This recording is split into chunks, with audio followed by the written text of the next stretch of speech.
I think, yeah, let's look at this one. যা কিছু দরকার পেয়ে যান নিমিষেই food প্যান্ডায়।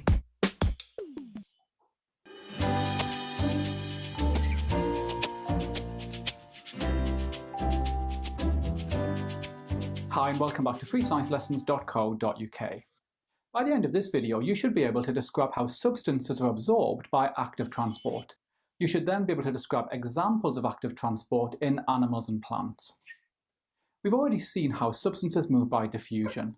Remember that diffusion is the net movement of particles from an area of higher concentration to an area of lower concentration. And the word net just means overall. I'm showing you here a cell membrane with a high concentration of particles on one side and a low concentration on the other side. As we saw, scientists call this a concentration gradient. Because we have a region with a high concentration and a region with a low concentration, there'll be a net movement of particles by diffusion down the concentration gradient, and I'm showing you that here. Now, there's a problem here. What if a cell needs to bring in a molecule which is already at a high concentration inside the cell? I'm showing you that in this example. Here, there's a higher concentration of the molecule inside the cell than outside. This means that these molecules could diffuse out. So how can a cell bring these molecules in?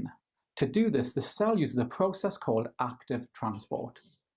Active transport moves substances from a more dilute concentrated solution. In other words, against the concentration gradient. This requires energy from respiration. Now you'll notice that active transport is different from diffusion in two key ways. Firstly, in diffusion, particles move down the concentration gradient, whereas in active transport, particles are moved against the concentration gradient. Secondly, diffusion does not require energy from respiration, but active transport does. We often see active transport in biology, and you need to know two examples. The human small intestine. We're going to see these cells again in a later video.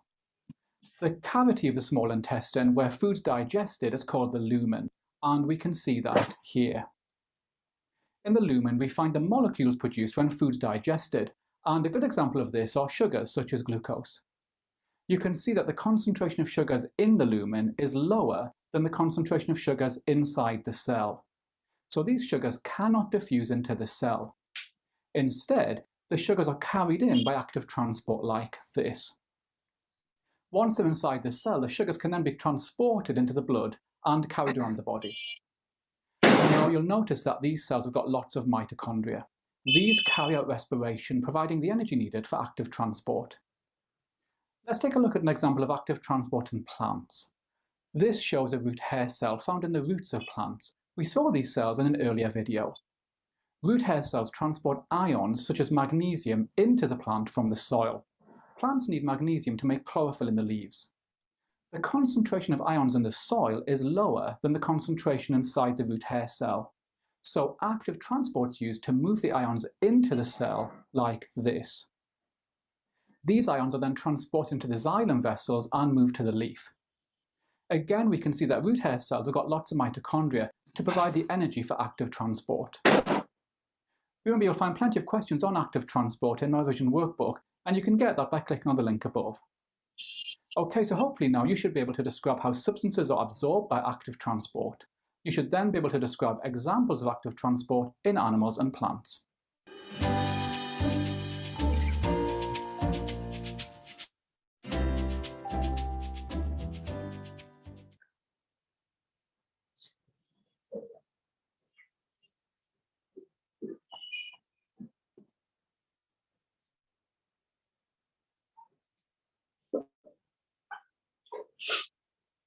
All right.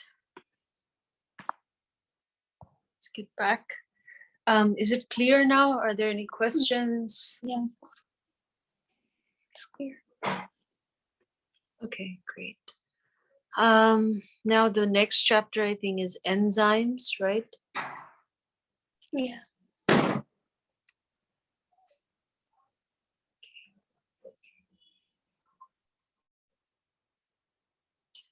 Enzymes is really short, so I think we can do this today.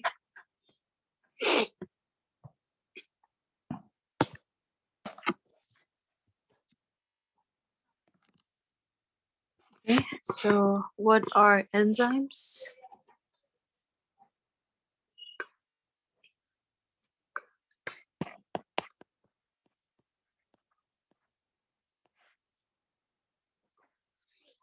Enzymes. These are biological catalysts, right? So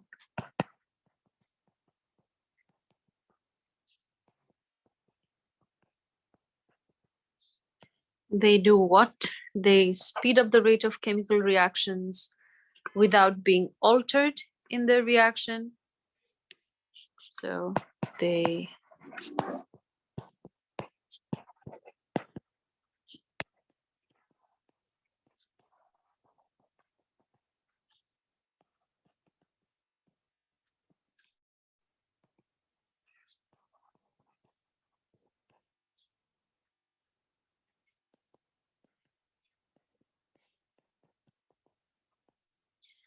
yeah, another point is they are basically proteins, okay? They're made of proteins.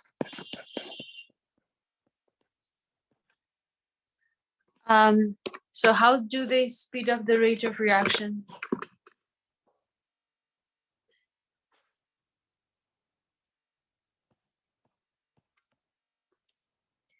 They lower the activation energy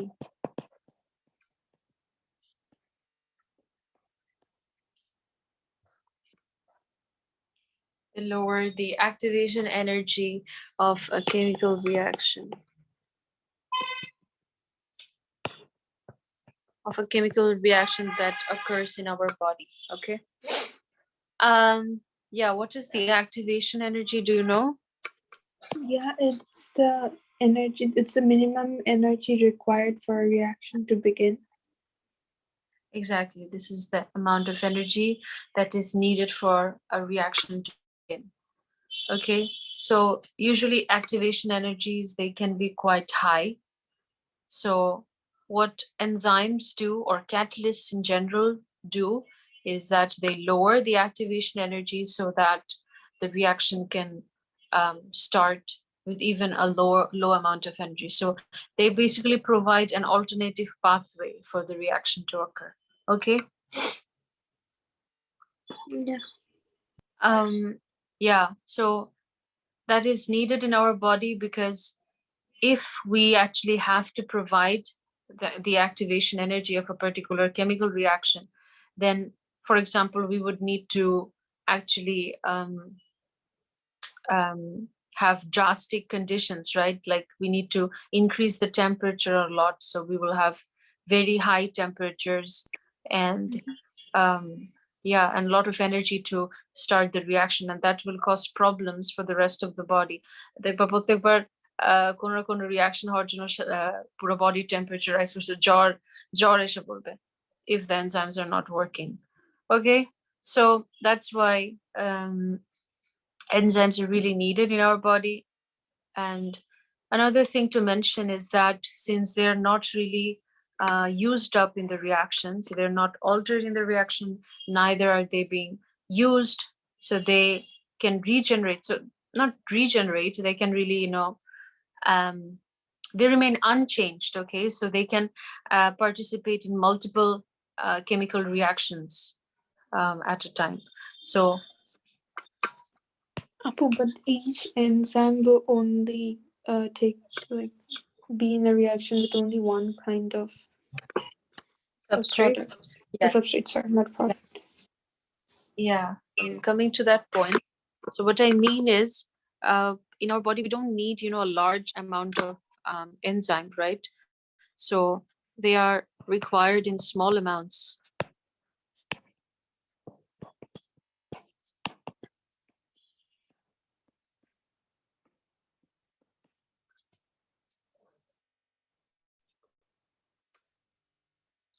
As they remain unchanged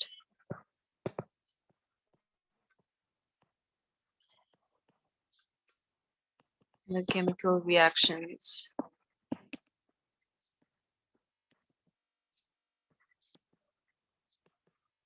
They catalyze. They can be reused. Okay, now, now the next point is whatever you mentioned. So they are very substrate specific. That is, yes, each type of enzyme will only participate in a specific type of reaction. That is, it will only act on certain substrates. Okay. So what is a substrate? This is basically, these are reactants that an enzyme will work on.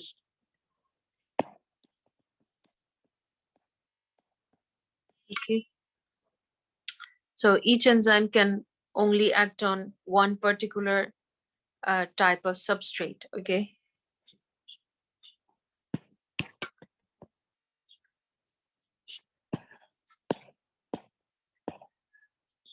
I mean, I'm explaining this point.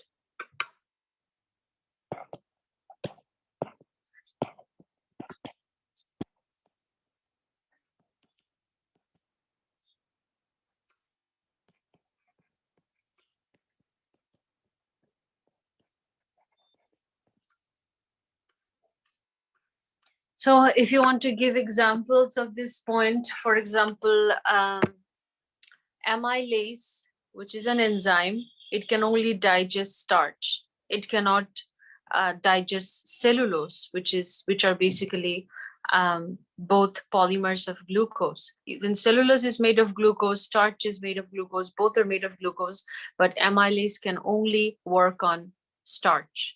Okay, so that is an example.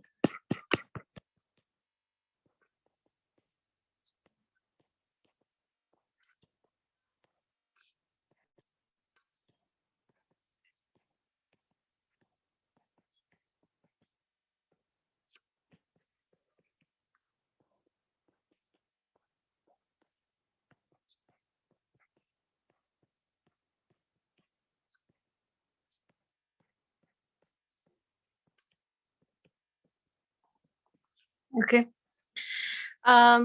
Yeah, so therefore each enzyme, they catalyze a different reaction. Okay, they're made for a particular reaction. So why is this the case? Why? Do you know?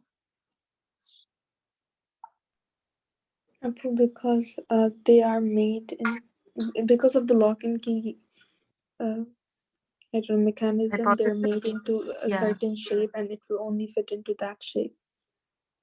Exactly. So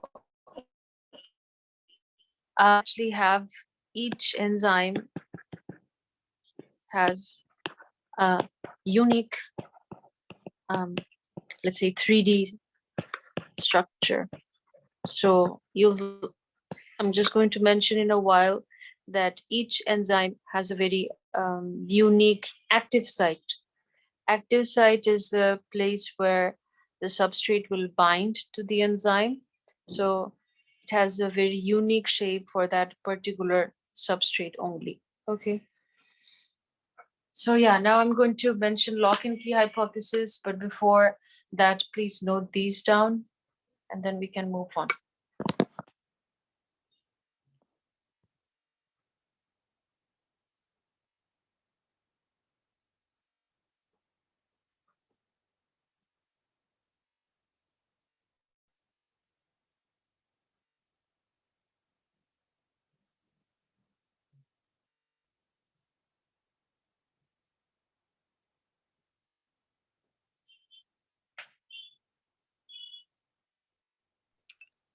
I'm done. Okay.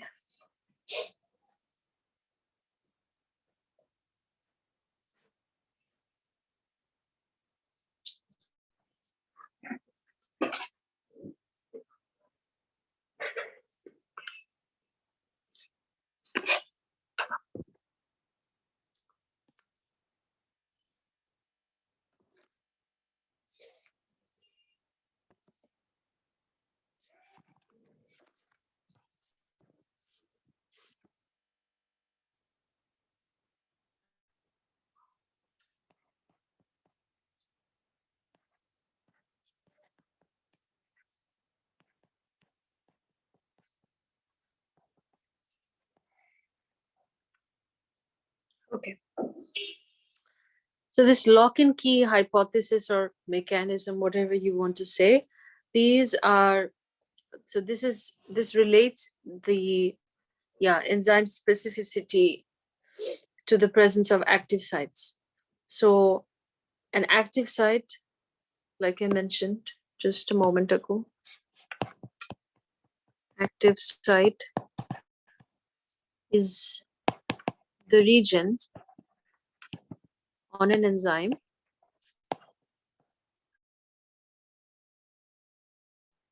where the substrate binds.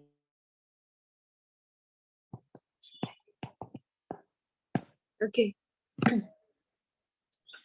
So every enzyme has an active site, and that is very unique to the substrate. It actually acts like a pocket, okay, or what can I say? A small space or groove on the surface of the enzyme. Okay.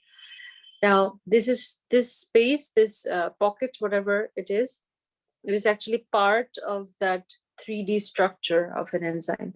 3D structure বলতে সব প্রোটিনেরই একটা 3D structure থাকে. Maybe we're going to talk about this in biomolecules chapter. I don't know if you guys have biomolecules though. But anyways, like all proteins have 3D structures, and yeah, this active site actually is part of that 3D structure. Yes, but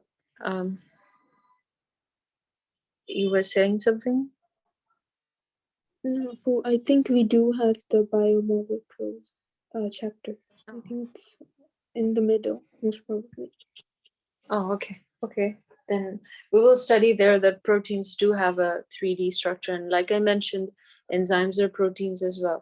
Okay, now the shape of the active site, it actually, yeah, like I said, it is very unique to the substrate. It conforms with the substrate, so that's why only the correct substrate will fit into that active site. Okay, now next point is that,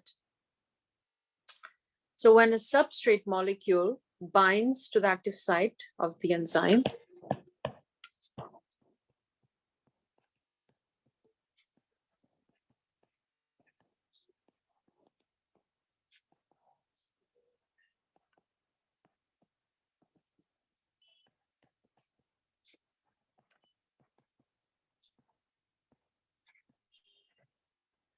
it forms an enzyme substrate complex.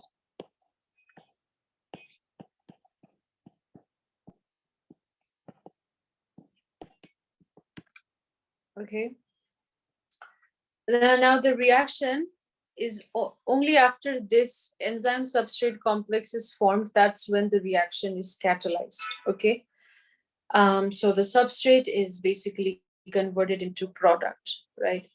So the product molecules will then just simply leave the active site and leave the enzyme free to do the next reaction, right? So yeah, I'm going to show this lock and key hypothesis in a diagram because Sorry. sorry. Will it only form the product? Like, does it have to be an enzyme substrate complex? Otherwise, it won't form a product. Yeah, it won't form a product unless there is an enzyme substrate complex. I mean, this complex will only form if the right substrate enters that enzyme. And later on in, I think in A levels, you'll also be studying about inhibitors. So like those molecules particularly will try to inhibit the enzyme.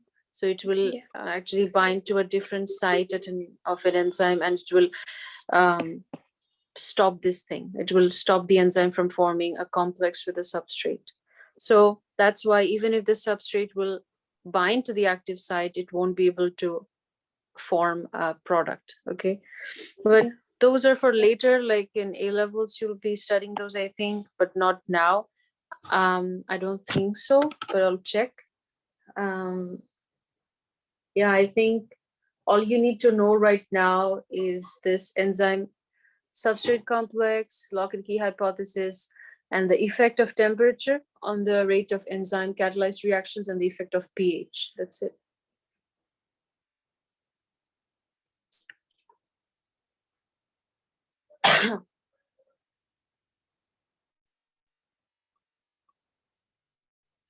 Hello? Mhm.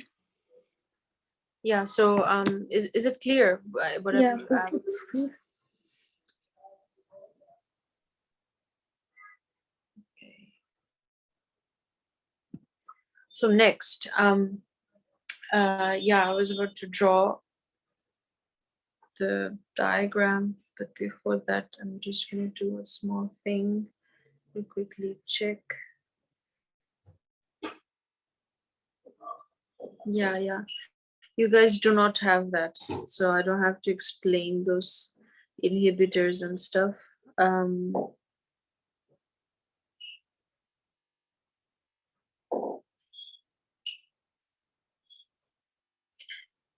Okay.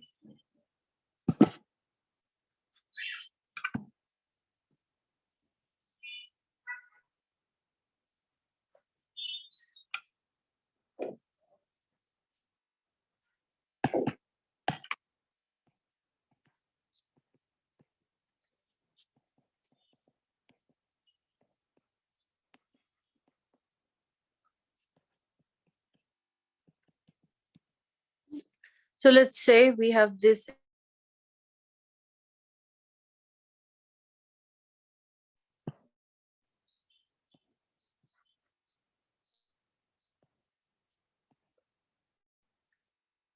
Okay, this is our enzyme.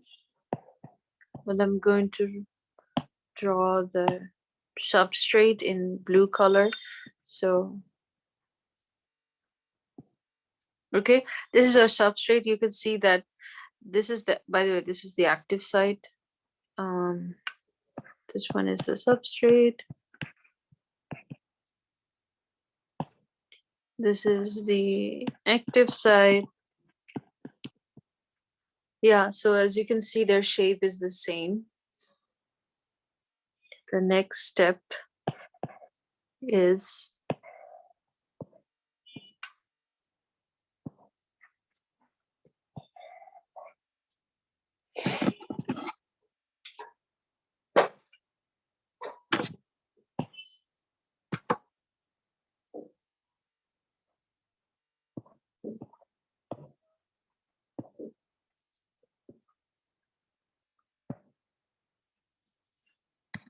okay. So that's when it formed enzyme substrate complex.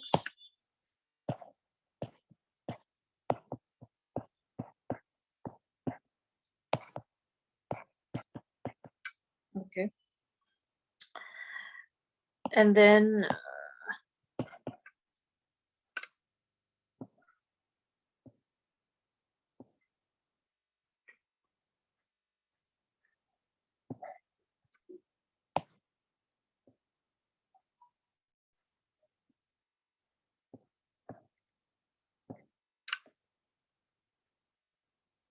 so this is actually called, the intermediate thing is called enzyme product complex. It's not really, it's not necessary to mention this, but it's good to know. And then finally, the products will leave. So they have been broken apart.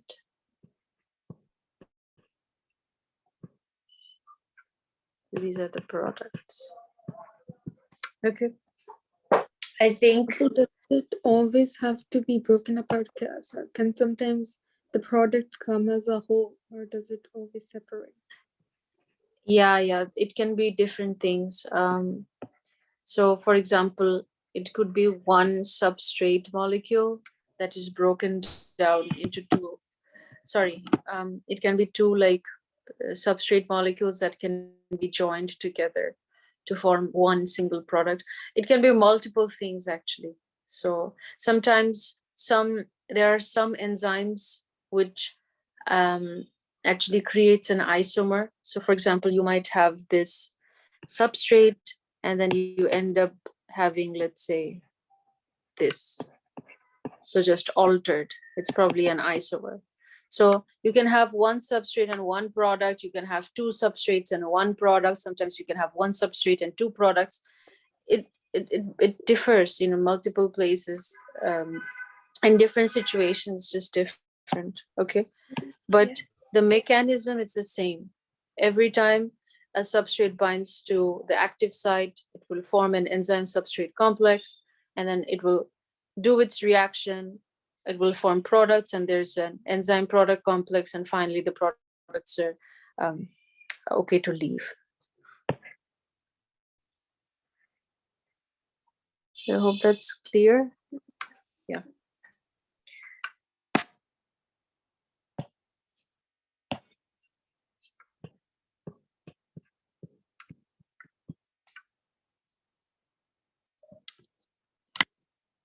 All right. Then I guess we have 10 minutes to study the effects of temperature and pH. Are you done copying? Yeah, I'm done.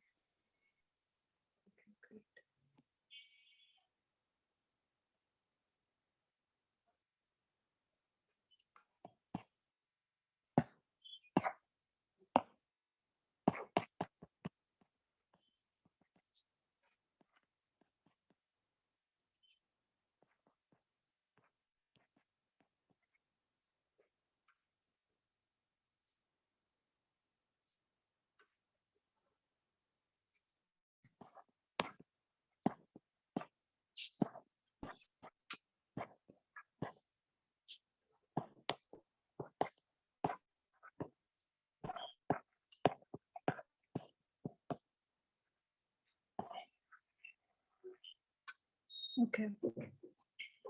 Now, um,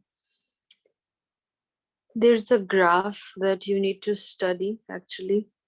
The rate of reaction um, in terms of the temperature. So obviously, I think you already know, maybe I'm still going to mention that a particular enzyme actually works best at a certain range of temperature, right? Yeah. So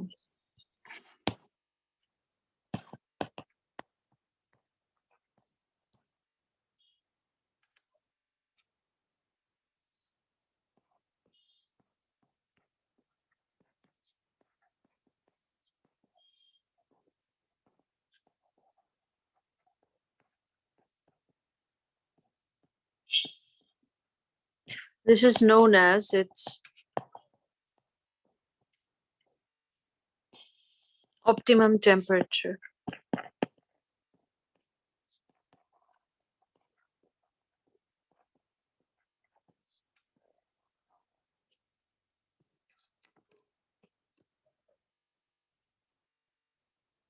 Okay. Now, lower than this temperature, the enzymes are obviously inactive, so the rate of reaction will be very low. Also because the substrate and enzyme molecules at lower temperatures, they have little kinetic energy. So the frequency of collision is also very low. So most substrate molecules, they do not have sufficient energy to overcome that activation energy we talked about. Yeah, so at low temperatures, the rate of reaction is generally very low. But as the temperature increases, obviously the rate of enzyme activity will increase. And then, yeah, it actually doubles every 10 degrees Celsius. And then at the optimum temperature, the enzyme activity is the highest, okay? Yeah. And then when you go beyond that optimum temperature, if you increase the temperature even more, even then the rate of reaction starts to decrease. Why? Because the enzyme are proteins, of course, and at high temperature, they start to denature, okay? They start to change their shape. They lose their three-dimensional structure. And the active site we talked about, the shape of that active site is also distorted. So the substrates are unable to bind to it. Okay, so at extremely high temperatures, the enzymes are completely denatured and they cannot perform any reactions. Okay, so I'm going to show you the diagram first, and then we're going to write this down step by step. So this is the rate of reaction. This is the temperature. Say this is 0. Goes from here. This right here is the optimum temperature. Okay. Yeah. Yeah. This is the typical graph. So let's write it down.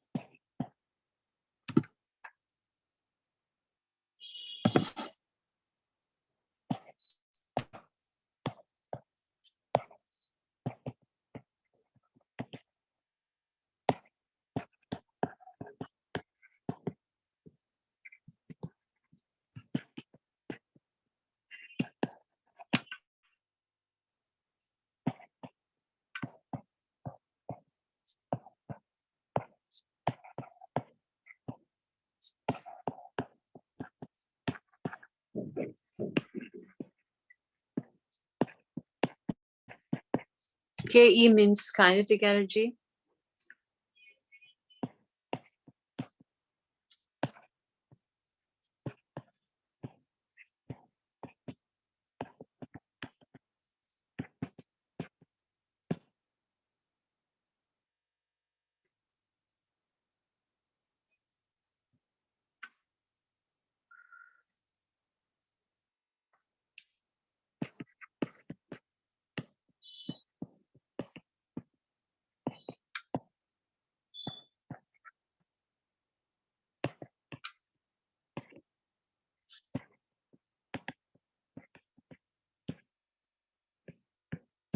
Okay, that's the thing at low temperature. And then as the temperature is increasing,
Enzyme activity drops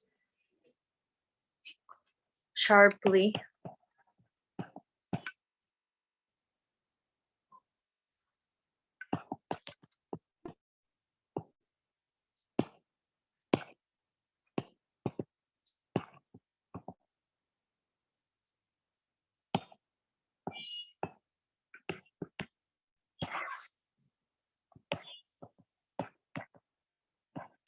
Which denature at high temperature.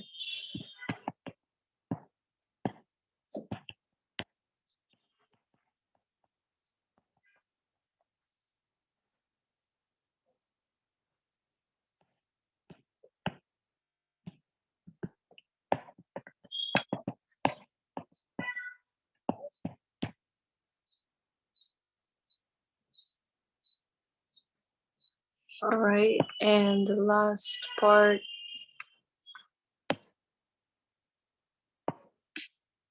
is right here. At extremely high temperature,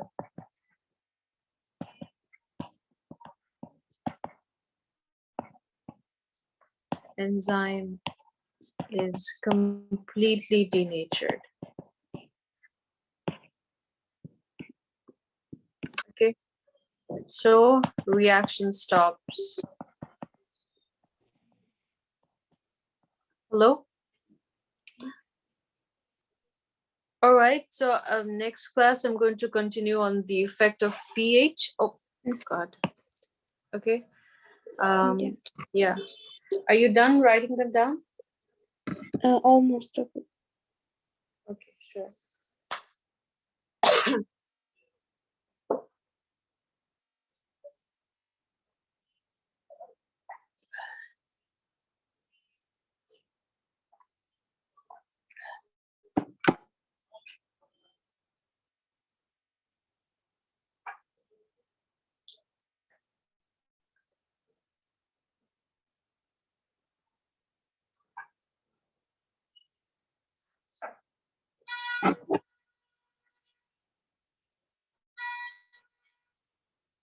Yeah, I'm done.